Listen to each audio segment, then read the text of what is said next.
好，大家 Harry 啦，咁今日好開心，因為喺Melbourne 啊，咁啊去到一個喺我哋酒店附近嘅中央公園係啦，咁個環境都好吸引，好靚嘅。咁因為呢個環境吸引靚咧，咁所以咧就更加可以叫做激活咗自己嘅思考啦，亦都可以咧將過去一段時間一啲嘅經歷啦、一啲嘅體驗啦、一啲比較深刻嘅生活中嘅點子啊，可以同大家分享有啲咩嘅諗法啦，係啦。咁最近咧，我哋發現我自己都幾中意研究一個都幾有趣嘅諗法，就係喺心理學嘅世界有啲咩新嘅處理，可以喺生意上面、喺生命上面有啲咩唔同咧？因為大部分一講心理學，好多時大家都會 focus 講緊開唔開心啊，咁一講生意或者如果講心理學生意，就會諗緊點樣可以了解心理學當中嘅結構，可以幫你賺到更加多錢啊！咁我覺得呢啲都係會有唔同嘅資訊俾大家嘅，咁但係比較少大家去思考或者探討呢，就係我諗嗰種叫做咩呢？就係點樣可以因為你未理解到一啲心理學或者一啲可以做嘅模式或者做人方式，而可以咧令到你自己做生意嘅心態更加輕鬆，同埋咧有機會可以超越你自己嘅我哋叫樽頸啦，可以有啲突破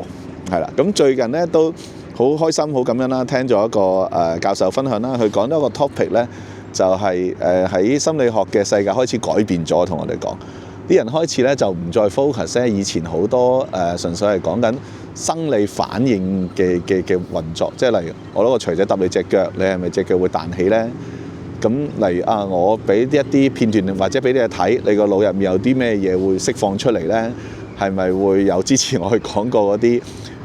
身體會有釋放呢個多巴胺啊，係咪會有血清素啊？定係會釋放到你嘅我哋叫腎上腺素呢？嗱，咁呢啲都係一啲以前佢哋好多時好花心思研究，咁但係佢同我哋分享啦，當佢自己已經去到退休嘅狀態啦，佢提出一種嘅諗法就係越嚟越多心理學家咧開始去改變咧，就係教我哋去做人啊，因為佢發現一樣嘢就係咧，我哋人係可以用自己生活嘅態度模式倒翻轉行影響到我哋心理健康嘅狀態，都幾有趣。OK， 咁當佢咁樣提出咧，我又冇聽過，我又冇諗過，咁所以嚟緊我都會進一步再聽佢嘅課程啦，睇下有冇呢啲課程嘅點子，有冇啲可以又再攞出嚟自己經歷嘅嘢加埋一齊，可以同大家分享。咁佢成個理念咧都幾震撼嘅，因為佢講到一樣嘢咧。如果大家有去查翻啲資料咧，聯合國同全世界嘅人咧有一個好重要嘅警告啊！而嗰個警告咧，可能大家冇諗過嘅，就係原來咧嚟緊我哋最大喺呢個世界社會挑戰咧，就唔係我哋講緊嘅貧窮啊、冇錢啊都唔係。原來最大喺現代社會嘅最大挑戰咧係孤獨感。有好多人咧會死嘅原因咧就係死於孤獨感，係啦。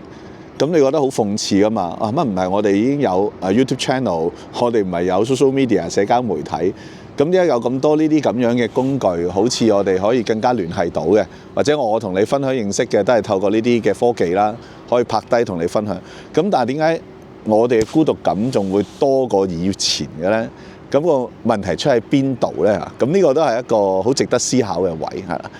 咁所以咧佢就會不斷去提醒啦，因為個社會啦倒翻轉。我哋有太多嘅機會去被刺激啊，咁讓我哋嘅腦咧好容易喺唔同嘅刺激之下咧，就會產生咗我哋好爽嘅感覺、好興奮嘅感覺，就係多巴胺嘅感覺。咁但係當我哋長期都好 enjoy 喺呢種多巴胺嘅感覺之下咧，就會完咗啦，嗰種孤獨感咧係會更加強烈嘅。OK。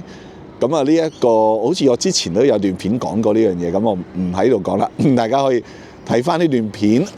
下面個 description， 咁我會 call 翻你可以睇翻我之前分享用唔同形式嘅身體嘅狀態創業。咁但係 anyway， 咁我想講嘅有趣咧，佢有一個好有趣嘅提醒總結咧，我又冇諗過嘅。咁佢講緊一個咩嘅理念咧？其實佢依家喺成個佢自己嘅世界啦，喺心理學嘅推動咧，佢就推動一種嘅治療或者一種嘅模式，個核心嘅係講緊一個叫做記得叫做咧一個叫做接納同埋承諾。OK，咁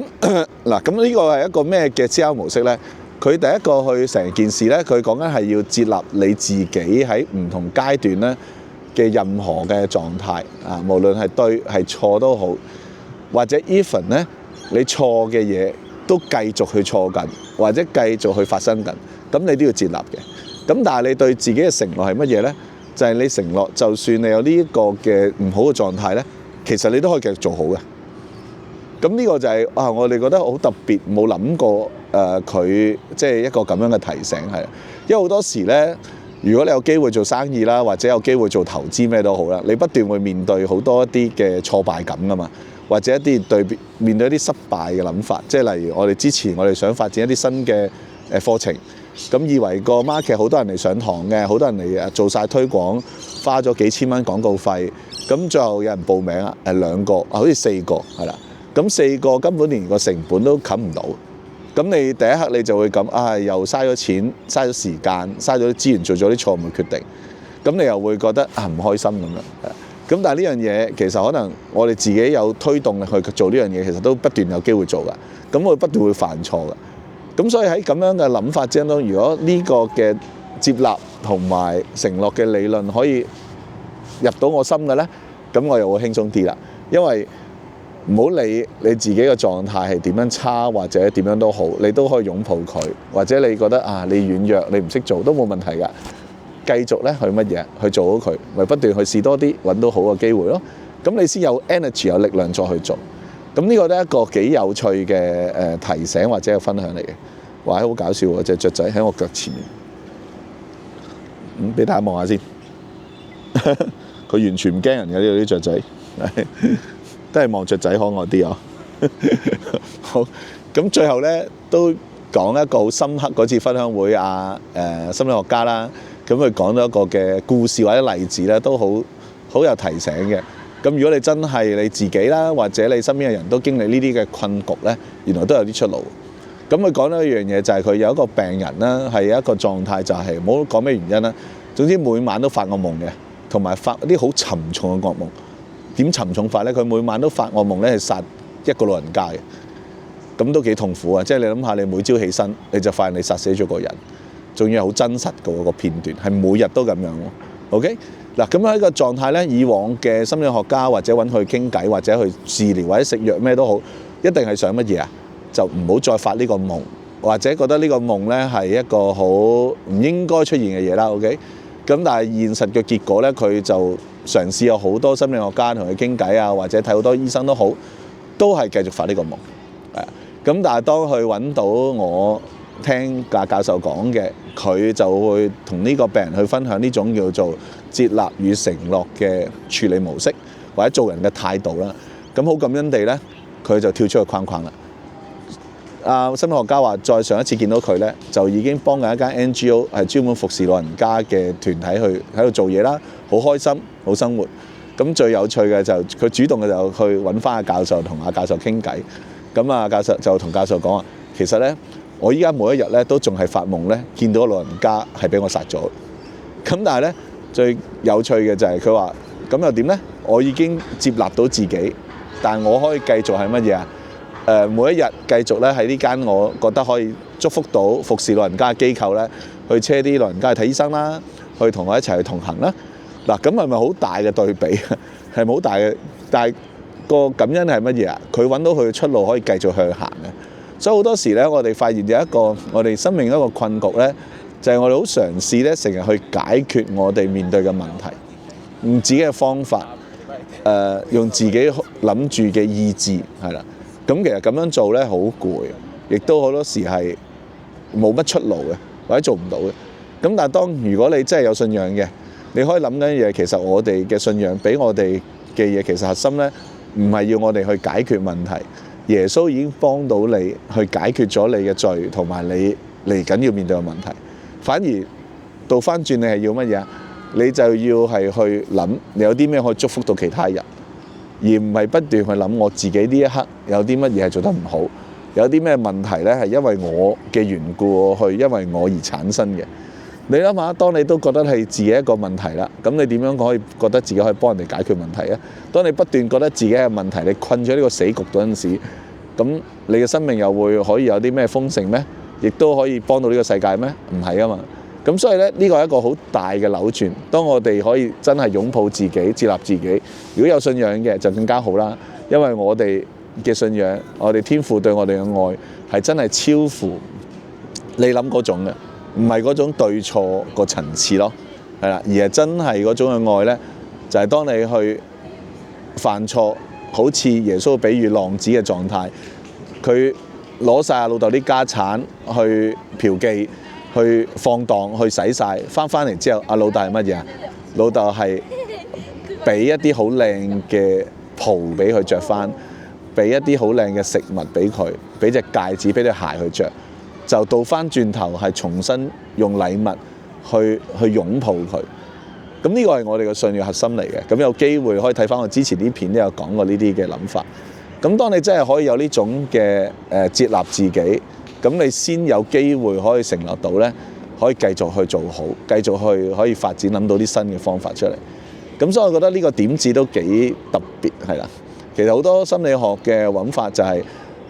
處理外面嘅嘢，係啦，好似好容易咁樣，點樣透過心理學啦，或者透過呢啲方法去揾到生意啦，了解客人嘅諗法啦。咁但係其實我都覺得可以花多啲心思咧，去讓我哋去處理我哋入面嘅嘢啊，因為我哋好似啱啱講，我哋唔可以死於孤獨感噶嘛。OK， 咁所以我要同你分享多啲，等我自己冇咁多孤獨感啊嘛。OK， 咁所以咧呢個係一個希望啦。嚟緊我嘅創業嘅課程啦，或者我哋都可以預備下呢啲嘢。喺創業嘅課程當中咧，唔係淨係分享一啲好硬邦邦創業嗰種嘅流程啦，或者有啲咩工作要做啦，或者數據上嘢啦，而係分享埋咧你點樣處理自己創業嘅心態，點樣令到自己咧更加每一日咧都可以忘記過去做到嘅嘢，係接納自己，繼續去承諾可以做得更加好，或者可以繼續去做，可以繼續去祝福。因為我哋好相信咧，創業就係乜嘢啊？幫呢個世界去解決問題。創業就係同我哋嘅天父啦，或者同我哋叫創造呢個世界嘅最有智慧嗰一個一齊去經歷點樣去 co-create，令到呢個世界更加美好。OK， 咁結果就係賺到錢咯。咁呢個係唔係一個最完美嘅人生咩？又可以享受創意啦，又可以同創造呢個世界嘅天父去同行，亦都可以揾到錢。養活到自己，養活屋企人，咁係好完美嘅。咁所以我都好想你經歷呢一個咁完美嘅生命啦，開始你嘅創業。咁啊，記住 like subscribe channel， 希望我哋嘅分享啦，都有另一啲嘅角度點子咧，讓你更加體驗生命嗰種嘅豐盛、人生嘅改變。好，拜拜。